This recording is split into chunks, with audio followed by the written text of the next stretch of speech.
where we discuss the business of cybersecurity. Here are your hosts Brian Horning, Reginald Andre, Randy Bryan, and Ryan O'Hara. What's up, everybody? Welcome to another edition of the Security Squawk POdcast. I'm here with Randy, Ryan, and Andre. How are you, gentlemen? Good. Welcome to another I'm good. week. I think our AI announcer is from New England. He says squark instead of squawk. He says something different every time. Is he really AI? Maybe not. Is it just He's working on his accent, I think. Using a voice changer? You know, that's not me talking. Might be, man. So welcome to another week of our show, educating you about how to get smarter around cybersecurity. Today, we're going to talk about a lot of things around cybersecurity. We're going to focus on a really prolific ransomware group named Clop, who's out there wreaking havoc on organizations. They were quick to jump on a vulnerability, exploit it, and really, like I said, create havoc on these businesses. So we're going to talk about what they've done recently and kind of go through some other cyber attacks to kind of give you some insight on what it's like to be attacked and deal with ransomware in your business, because it's not as simple as everybody thinks. And we have some examples today to go through to kind of illustrate that for everybody, because I know we talk about it a lot on the show all the time. But it's really different to hear it from us, as a third party kind of person going through an experience, trying to give you insight on what we see when CEOs go through this stuff. But to hear it directly from the horse's mouth and hear what a CEO actually went through is unique. A lot of CEOs don't come out and talk about it. So we're going to highlight an article where that does happen today. But before we do, we'll go with Ryan today. Ryan, what's our fee?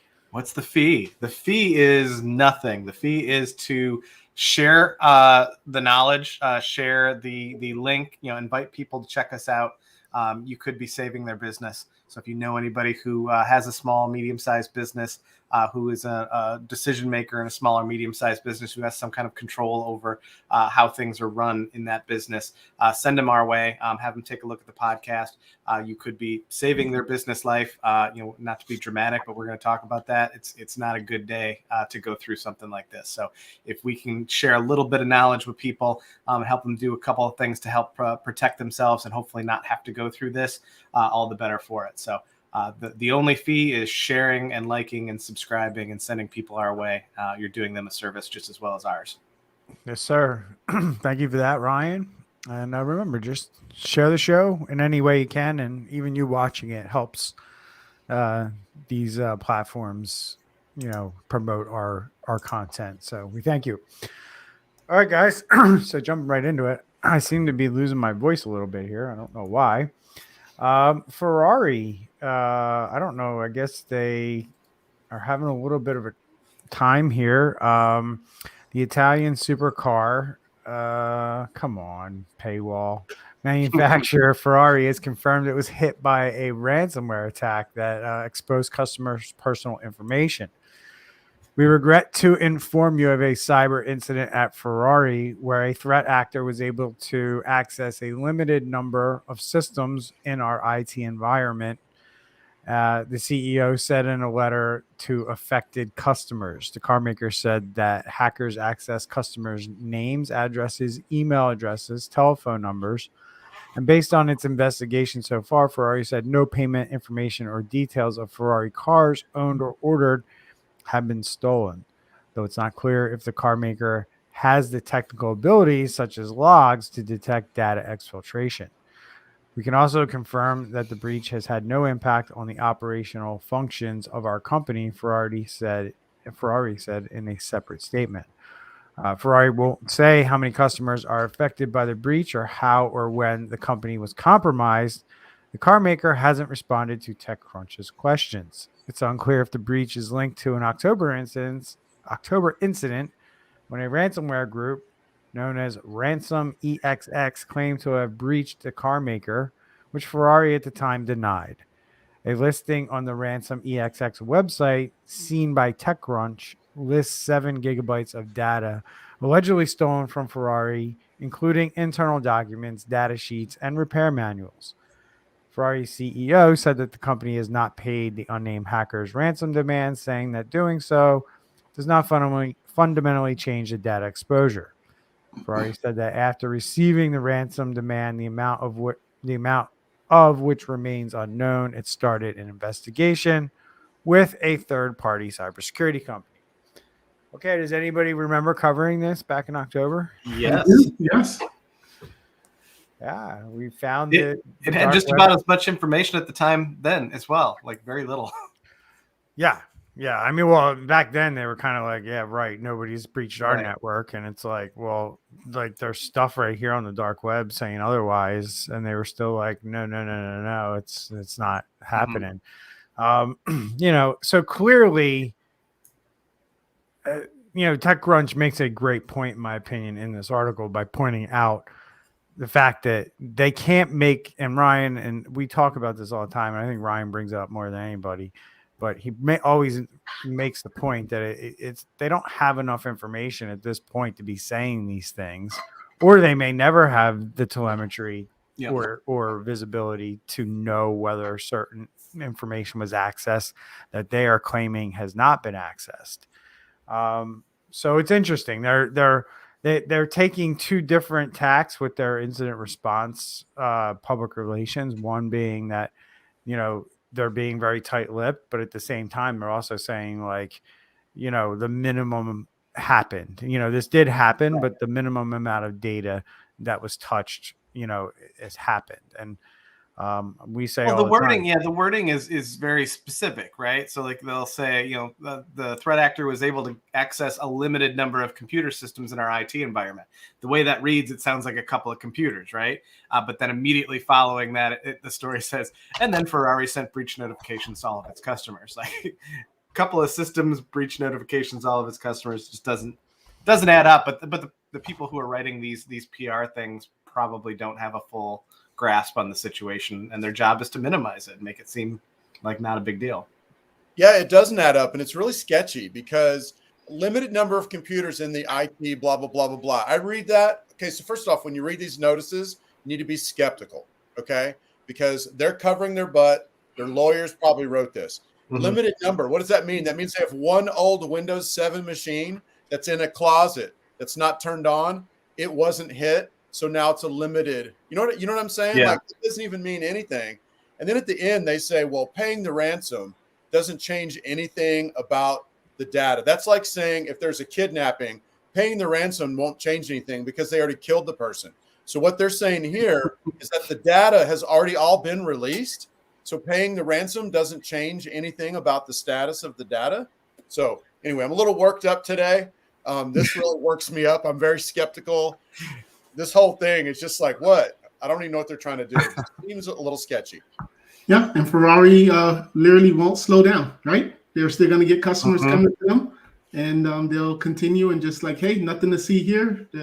Make it nonchalant, and people will just keep on going to them. I bet you, Andre, you have a prediction of when they'll release the final results. Trusty school calendar. Let's see, July. July, not Easter. Yeah, you could do Easter. That's probably a little bit too soon. I was thinking the Amazon Ring was going to be Easter. Yeah, exactly. So, all right. I like that he's got a calendar there ready to go, though. Yes. Let's see, the night of Good Friday. That's probably when they'll release it. No one's on their computers. No one's paying attention. And boom. But yeah, so, they probably ought to do something because if this is the second hack, this is a different hack. They need to do something different because obviously the bad actors are in their stuff. I still believe this is them just finally going public about the one from October. You could be right, man. I'm shaking my head like that would be a big wow, but you could be right. 6 months later. No, it 100% is. I mean, there's no doubt about it. And it's a shame because, big company makes a ton of profit on their vehicles.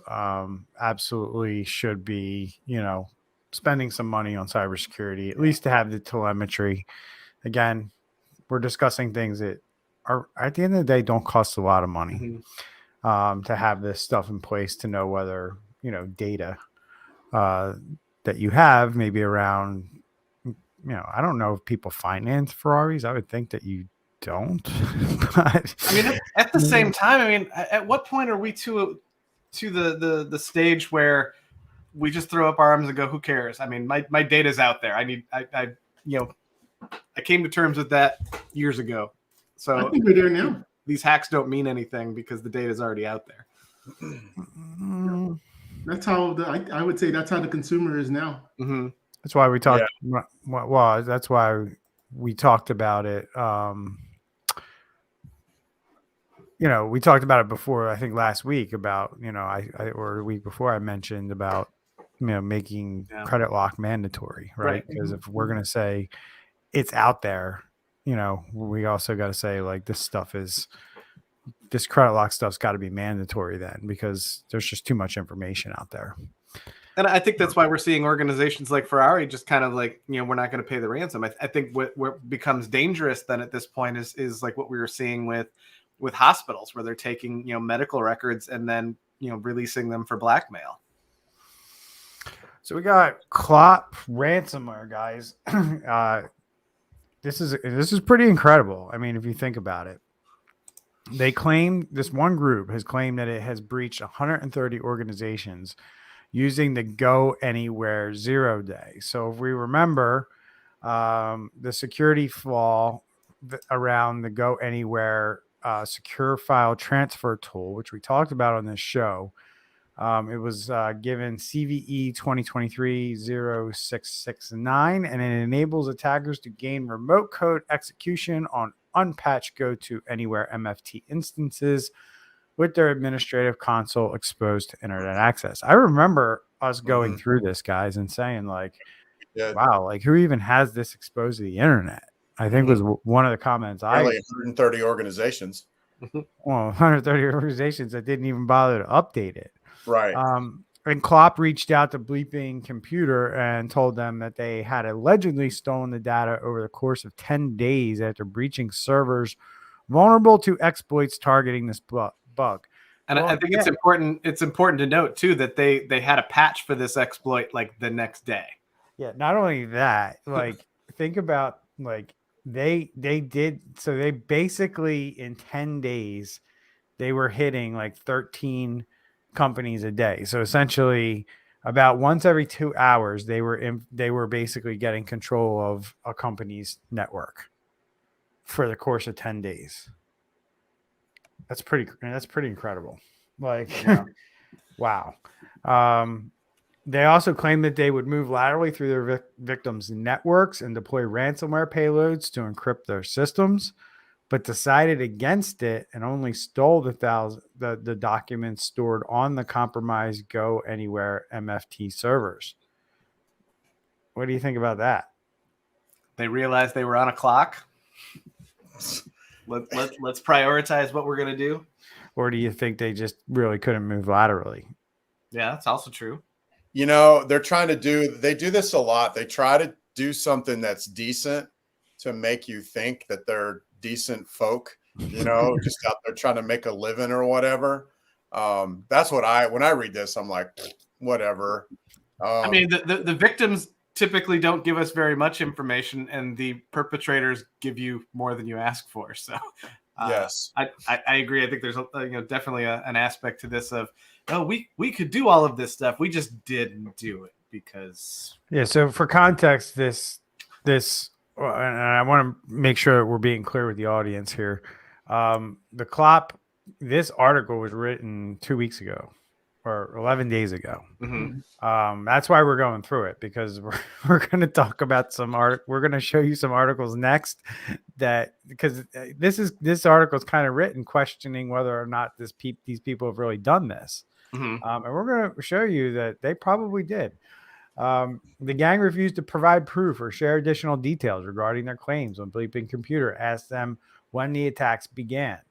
if they'd already started extorting their victims and what ransoms they were asking for. And Bleeping Computer could not independently confirm Clop's claims, and Fortra has not replied to emails asking for more info regarding the CVE that was put out around the vulnerability.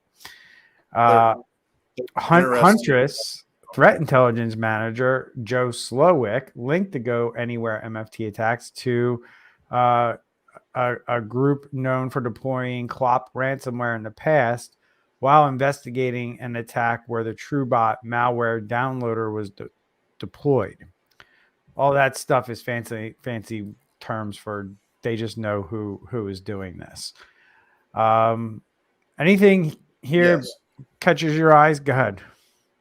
Well, if you read down a little farther on Shodan, if you look, there's 1,000 infected servers currently exposed online. Yeah, I think we brought this up on the show when we talked about it. Yeah, and 135 have admin ports. The admin console ports are open. Right. So, yep. Yeah, 100%. Now,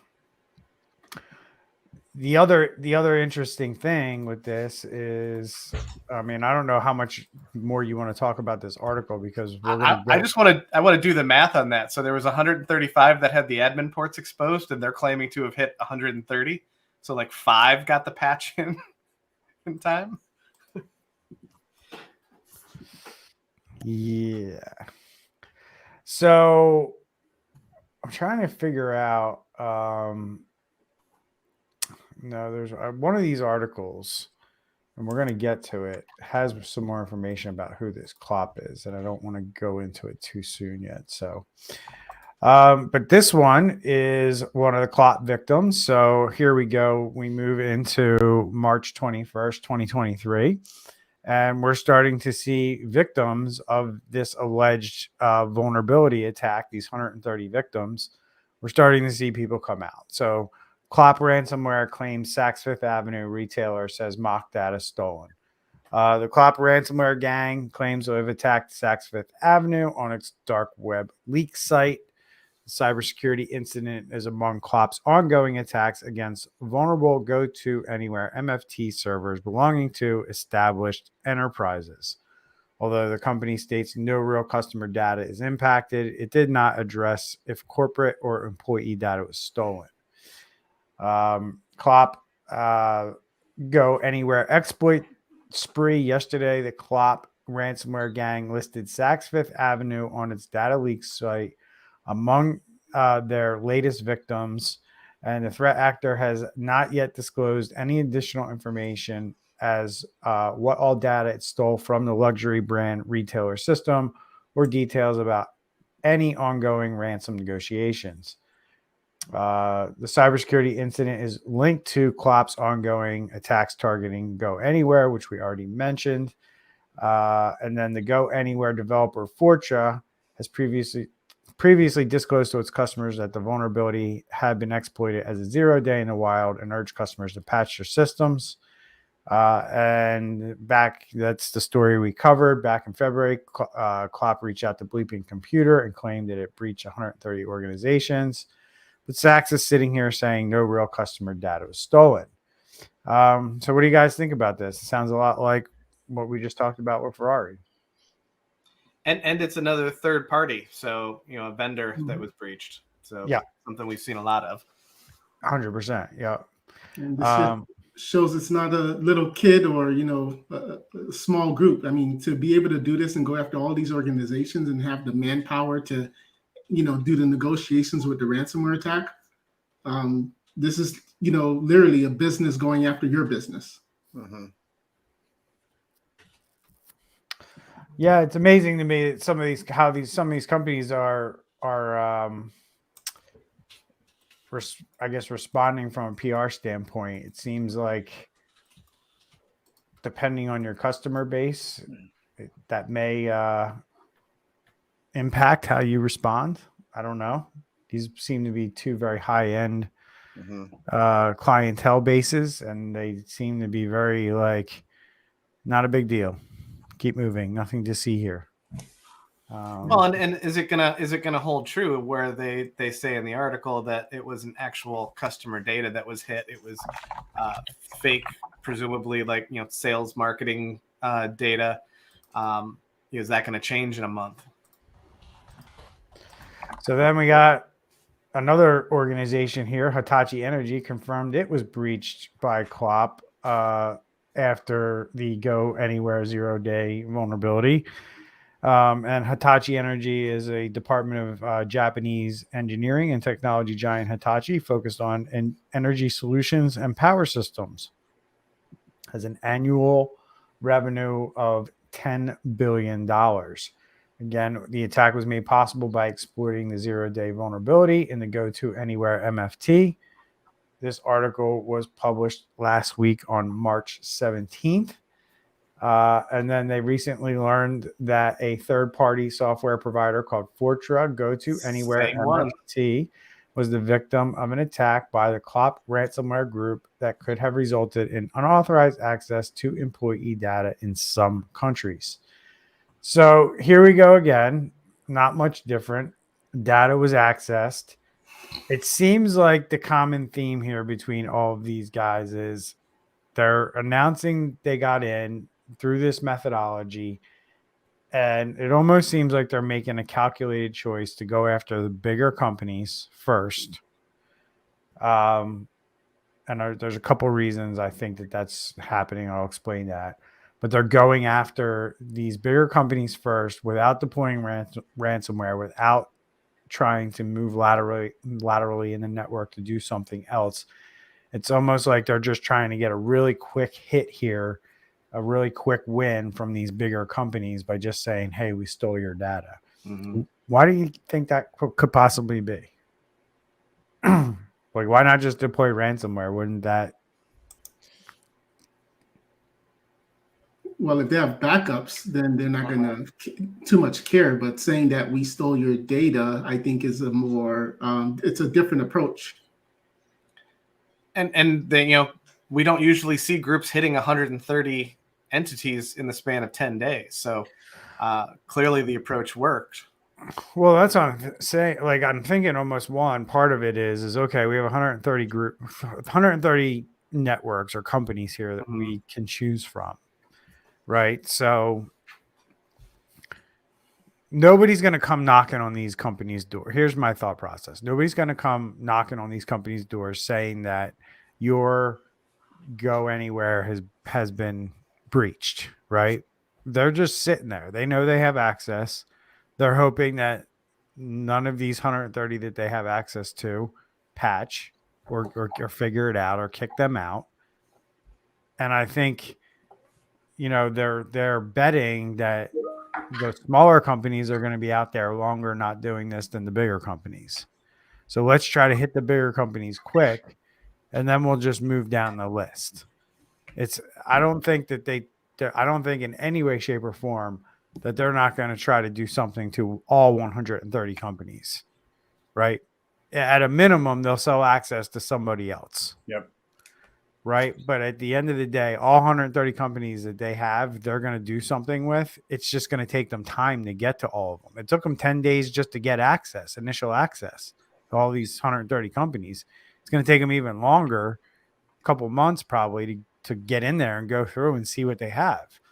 And I think some of these companies, at some point, this group is going to decide we're going to deploy ransomware on this company.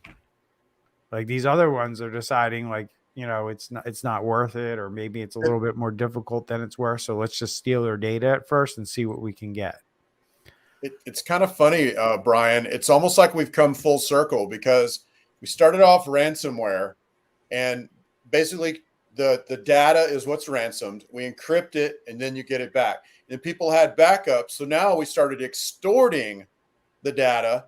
And so people are paying a ransom for their extorted data to not be sold.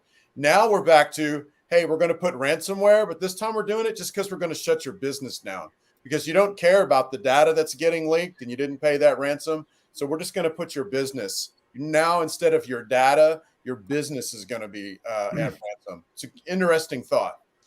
So, okay, this is going to sound crazy, but it actually makes sense. there's a way the government, let's just say someone was doing something bad on a website. There's a ways government requests IP address from the carrier. It tells them who the company is, where they're located.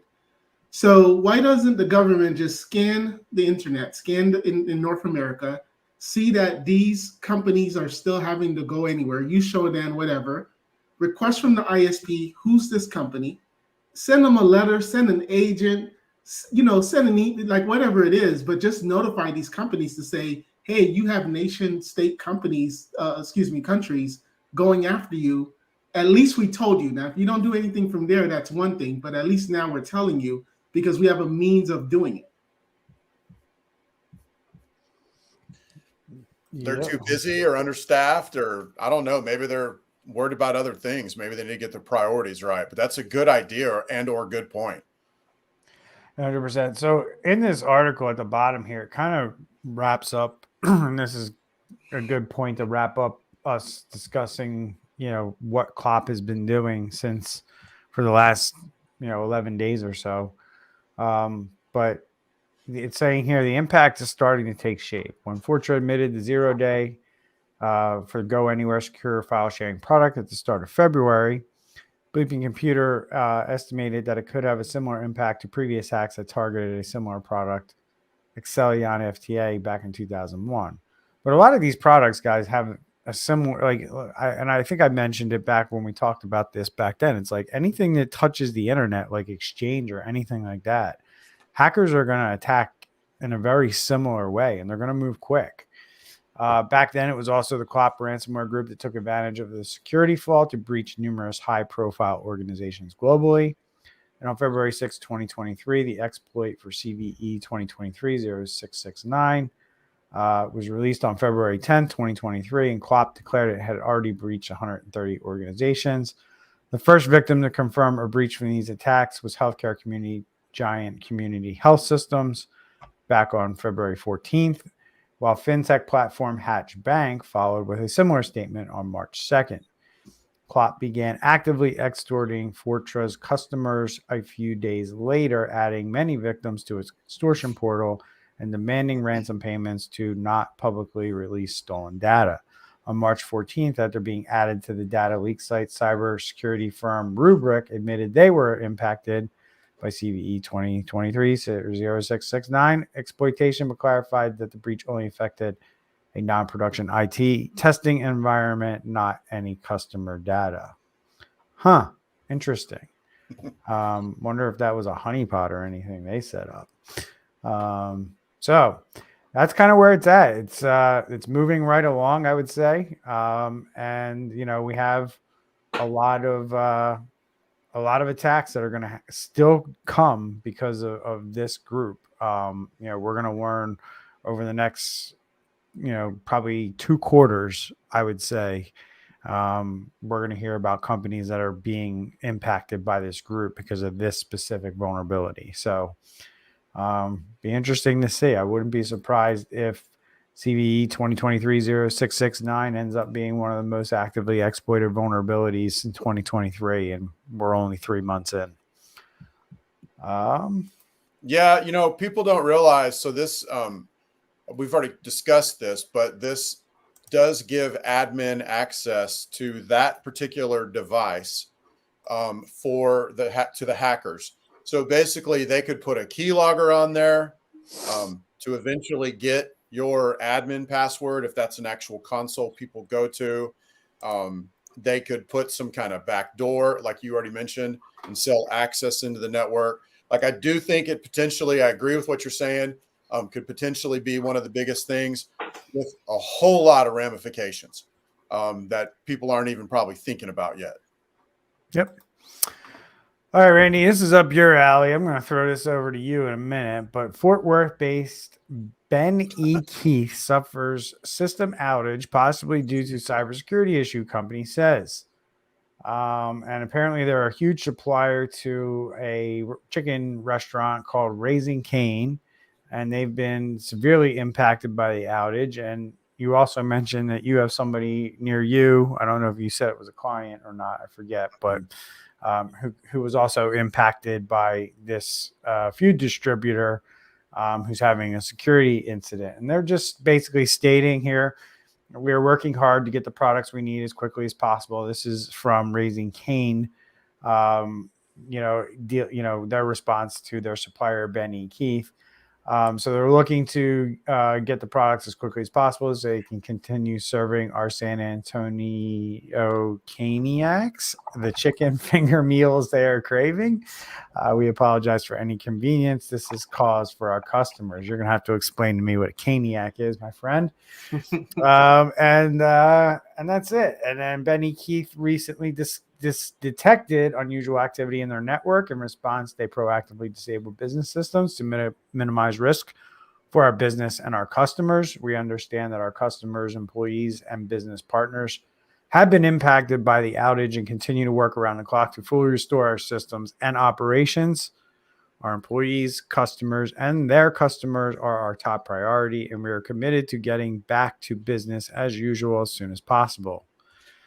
So, interesting situation here, Randy. First off, Cane's is a really good chicken finger and gravy place. Got it. I think they're based out of like South Carolina or something like that. And that's a Caniac. A Caniac is somebody who's like huge with all the kids. Is this like better than Chick-fil-A? It's a different animal. I mean, Chick-fil-A doesn't really have like Southern style, big old chunky chicken. It's literally the same animal. Yeah, I mean, it's the same animal underneath. That's for sure. So one of our customers uses a big, thriving restaurant with lots of volume, uses Benny Keith, and Tuesday their truck didn't show up, and you have to think about this when you're talking about a food distributor like this. They're bringing everything. They're bringing they potentially can literally bring everything from napkins to plastic forks to providing you with salt shakers, your salt, your pepper, like everything you need to cook, all the meat, all the base products. Like they deliver, like you just order it off their website and then they deliver it. Tuesday, no delivery. Sorry, we can't come today. Our systems are down. I got a text from the owner and I said it's probably a ransomware attack. We don't know anything about it at this point. As of Friday, they still had not received any deliveries. So imagine a giant like Cane's. Cane's always has people in the drive-thru from opening to close. Huge, popular. Can you imagine? You only have a freezer that can hold a couple days worth of stuff, and so you don't get a delivery for 4 days. You're in big trouble. You're going to have all kinds of shortages. My particular client just switched over to Cisco, which is another huge, and that's not CISCO for all you nerds. It's SYSCO. That's another huge food distributor. But bottom line, this is horrible because most restaurants aren't just running around with a bunch of cash in the bank.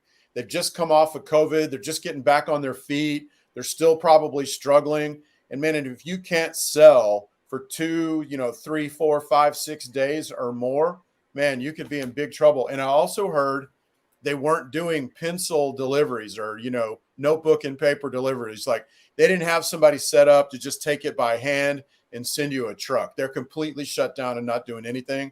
This was as of Friday. So I don't know if they've changed or whatever. Sounds like they need an incident response plan to deal with that kind of outage. Yes, they do. So, sorry, Andre. Andre put in there that I'm antsy because I can't get my chicken fingers. No, he's got the shakes. So no, I'm antsy because I drank a whole monster. So actually a half a monster. But anyway, it's a big deal. It's a big deal, and this is going to affect not just Cane's. I mean, like Benny Keith is the largest food distributor that I know of that's in Fort Worth, which is a city of 1 or 2 million people. The DFW Metroplex is probably 5 to 7 million. I mean, it's gigantic. And these guys are providing food to restaurants and other places like that, anywhere that serves food. You can't just go to Sam's and get that. Once you start scaling and growing, you've got to get that stuff from a distributor, which probably Sam's has been selling a lot the last few days because people are having to go there, probably to get stuff. But anyway, it's a big impact, man. I feel you. Yep. Thanks, Randy. So we're gonna roll into our last discussion for the show this week, and what we're going to talk about today is we're just going to kind of dissect some comments by the Atlantic General Hospital CEO, Don Oury, who recently gave some public comments to a local paper. I guess he was at an event speaking. And a lot of times we don't really ever get to hear a CEO's own thoughts and comments on a cyber attack, especially one that just happened a couple months ago. It was at the end of January that, if you guys remember, we talked about it on the show.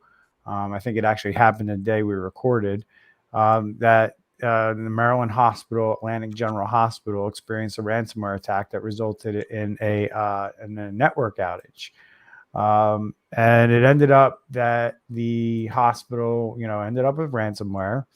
And here are some of the comments that the CEO, Don Oury, had said at this event. And first thing he starts off with was, number one is that they're still doing in the middle of or still at the end of the investigations. It hasn't been finalized yet, but it is wrapping up. And in January, was in its final stages. And this article was written on March 16th, and he was saying it's been a learning process. It's something you never want to experience, quite frankly. And I think that's something that all of us talk about all the time.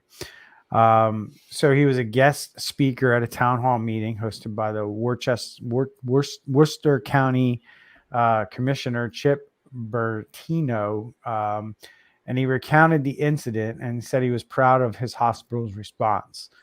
While the attack disabled aspects of the hospital's network, Oury said key operations like the emergency room, operating room, and endoscopy department stayed up and running. He added that the hospital was insured for events like this. So he goes on to say that they have cyber insurance. He said it's the environment that we live in, unfortunately.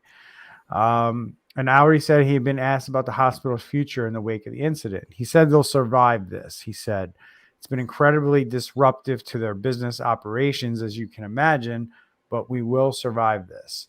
The reason I say this is because in order for an insurance carrier to underwrite us, we will have to make sure we're insurable. So it's interesting, right? So probably a lot different at a hospital of this magnitude, of this size. Not a super large hospital, but not a relatively small one either.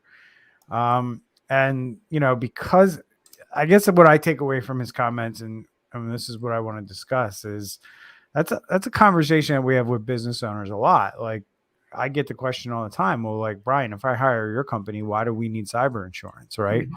This is why you need cyber insurance, because the services we provide revolve around technology. It doesn't revolve around your business operations and whether or not you can continue to operate if your computers don't turn on.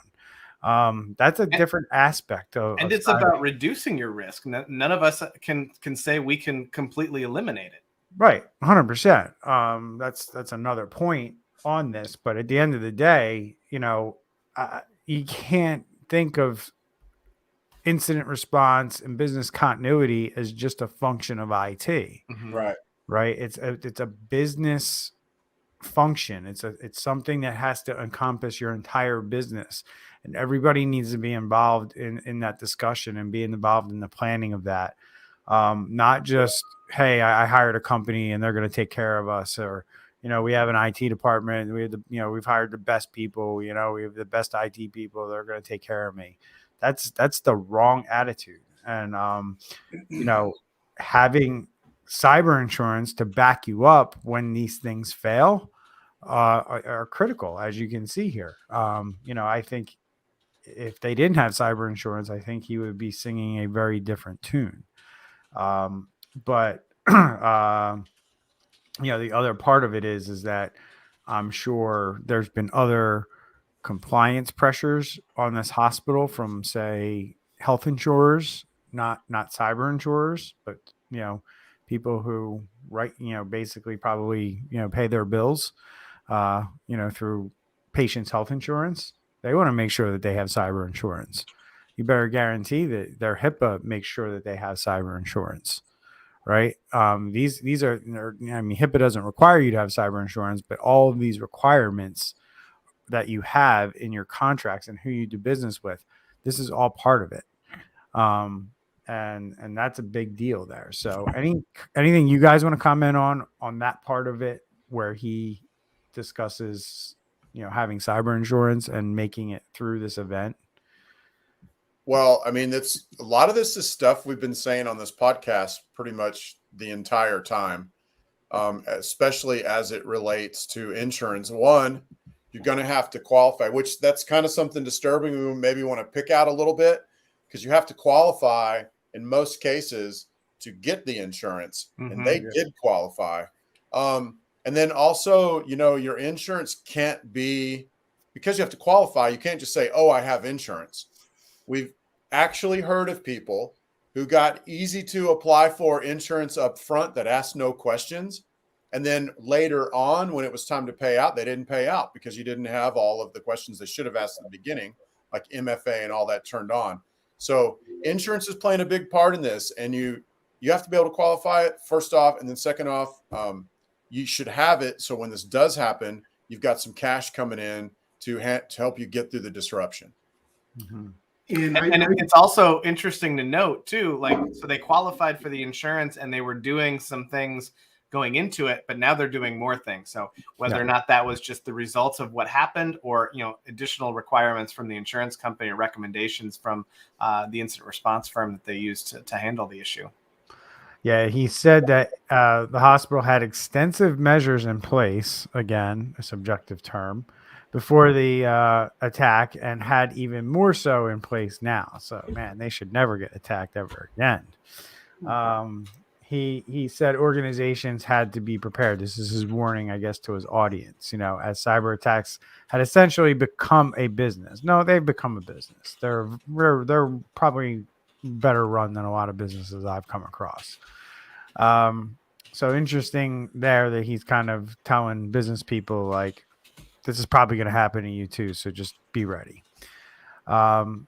His comments go on to state that this has become an industry in and of itself, he said, and we've learned that. We've talked to the experts across the country. So this, again, is another person who had to go through an event.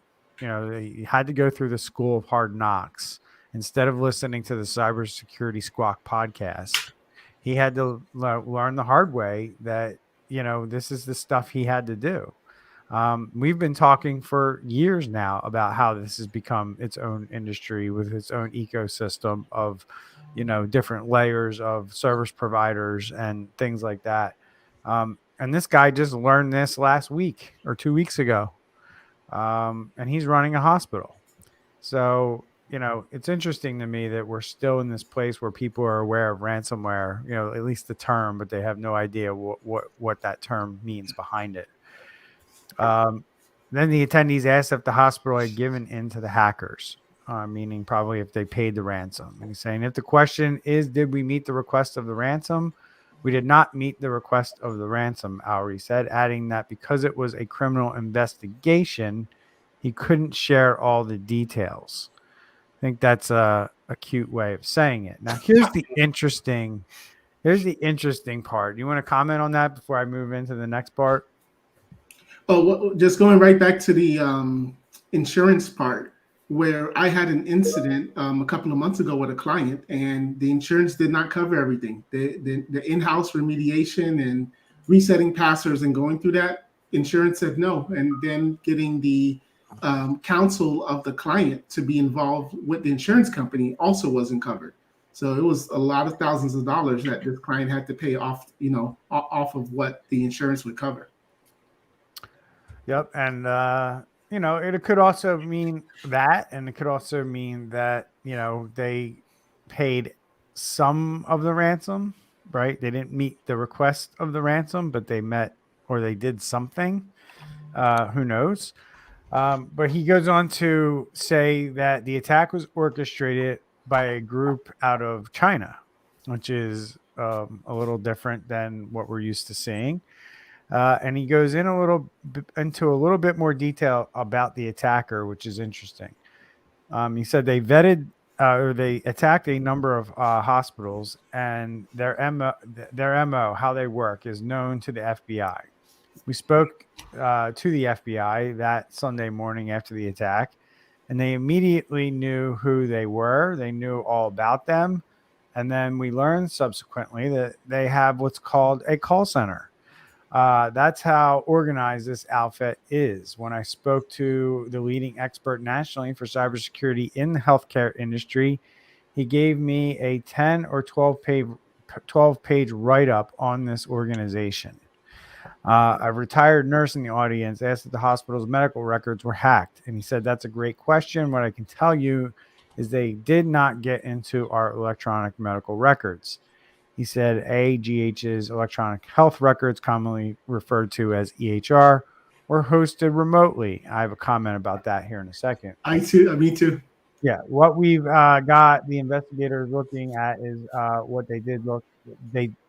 What did they look at on our servers? He said, you know, they looked at a lot of folders. Within a folder is our files. We have to pour through that and see is protected health information in there. Okay, that's what I was going to comment.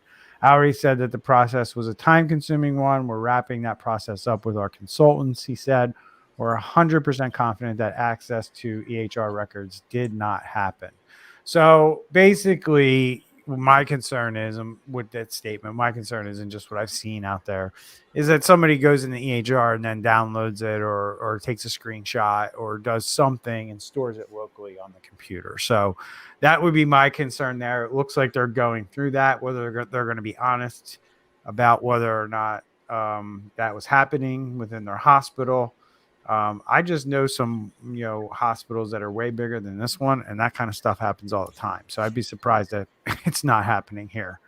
Your guys' thoughts?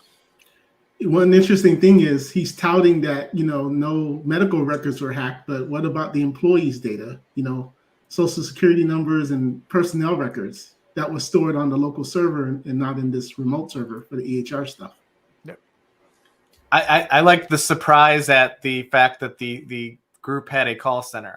It seems to me, and you pointed it out earlier, CEO of a major hospital, the lack of awareness as to what's going on out there is kind of frightening. Yeah. But at the same time, oh, sorry, go ahead. No, go ahead. Well, but at the same time, it is actually refreshing for his candor. Absolutely.